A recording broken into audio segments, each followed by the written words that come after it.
유벨디에서 경찰관들이 지금 살해 위협을 받고 있다라는 이야기가 나와 있는데요. 뭐 앞서 저희가 보도해드린 대로 경찰관들이 뭔가 잘못 결정했다라는 발표까지 나온 상황에서 경찰들에 대한 그 여러 가지 불만들이 지금 폭발하고 있는 그런 상황인 것 같습니다. 브라이트바트에서는 여러 소식통들을 인용을 해서 이 유벨디에 있는 럽 초등학교 총기 난사 사건 이후에 지역 경찰관들에 대한 살해 위협이 있다라는 보도를 내놓았습니다.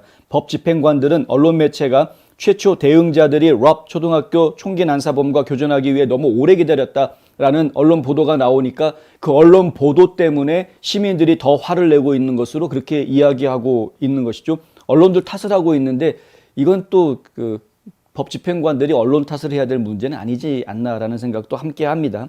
경찰은 캠퍼스 곳곳에서 사건 발생 시간대를 조사하고 지금 보고하고 있는 중입니다. 모든 세부 사항에 대한 공식적인 공개가 완전히 다 되어져 있는 상황은 아닙니다만은 많은 언론 매체들은 어제부터 시작해서 경찰들이 뭔가 잘못했다, 너무 초기에 대응을 지지부지하게 했다라는 지적들을 지금 계속 내놓고 있습니다. 좀 전에도 저희가 보도해드린 것처럼 무려 48분이나 되는 시간 동안 경찰들이 제대로 대처하지 못했던 정황들이 이미 공개가 돼 있습니다. 이건 공공안전국에서 이미 다 발표한 내용이기 때문에 빼도 박도 하지 못하는 상황인데요. 이렇게 긴 시간 동안 더군다나 그 교실에 인질로 잡혀져 있는 학생들이 911에 전화를 걸어서 구해달라고 경찰에 알려달라고까지 하소연하고 있는 이런 일들이 반복되고 있는 속에서도 경찰이 들어가지 못했다라는 점에 대해서는 시민들이 분개할 수밖에 없는 것이죠. 그런데 경찰들도 할 말이 있답니다. 뭐냐 하면 현지 경찰관들한테 장비가 없었답니다. 방탄 장비가.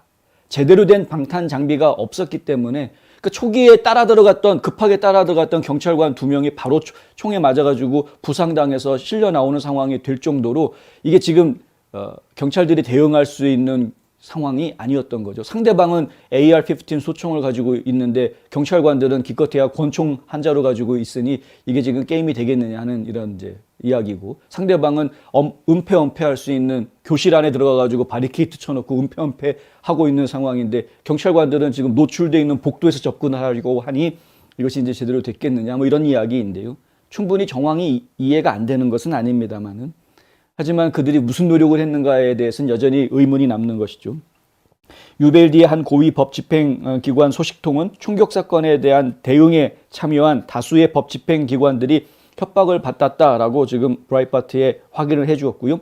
수사가 끝나지 않았고 지역사회가 갖고 있는 의문점에 대해서 해명할 수 있는 많은 사실들이 아직 발표되지 않았다. 관련되지 않은 당사자들의 추측은 좌절감을 주며 이러한 협박 위험을 오히려 부추기고 있는 것이다 라는 이야기를 합니다.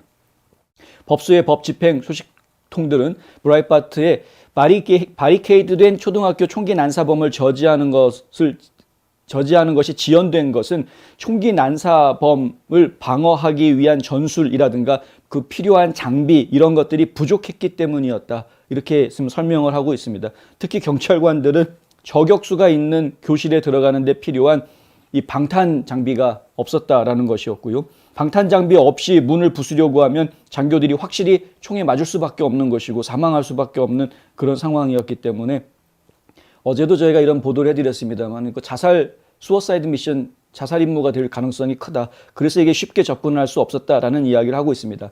경찰관이 접근했다가 만약에 이 총격범한테 살해당한다 하면은 그냥 경찰관 한 명이 죽는 것으로 끝나는 게 아니라는 겁니다. 그 경찰관 죽음과 동시에 그 경찰이 가지고 있던 총도 빼앗길 것이고 그 경찰이 가지고 있던 탄약도 빼앗길 것이고 또 경찰이 가지고 있던 무전기까지 빼앗기게 될 텐데 무전기를 확보하게 되면 범인은 경찰들이 통신하는 내용들을 다 듣게 되겠죠. 앞으로 경찰이 어떻게 움직이겠구나라는 것을 미리 다 확인하는 상황이 되는데 이렇게 되면 어떤 작전을 펼칠 수 있겠느냐.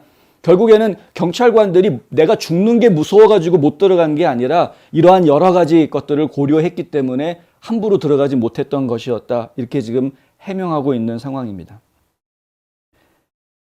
해명하는 내용을 저희가 이해 못하는 것은 아닌데 하지만 너무 안타깝고요. 그리고 이제 그 해명하는 내용에 보면 어떤 내용도 있냐면 실제로 그 경찰관들 중에는 그 경찰관의 자녀가 그 교실 안에 있는 학부형 경찰관도 있었다라는 이야기도 지금 나오고 있습니다. 내 아이가 지금 그 안에 있음에도 불구하고 못 들어갔다는 것이죠. 생각만 해도 참 가슴이 아픕니다. 오죽 가슴이 아팠으면은 그 현장에서 사망했던 교사 2명 중에 한 교사의 남편이 심장마비로 사망했다는 소식까지 전해지지 않았습니까?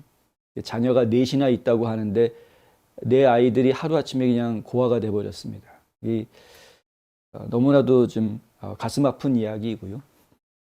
이것들이 반드시 이런 일들이 또다시 벌어지지 않도록 많은 분들이 관심이 식지 않아야 할 것 같습니다. 좀 시간이 좀 더 걸리더라도 계속해서 지혜로운 결론을 낼 수 있도록 많은 분들이 계속해서 관심을 가져주셔야 될 문제인 것 같다라고 말씀드릴 수 있겠습니다.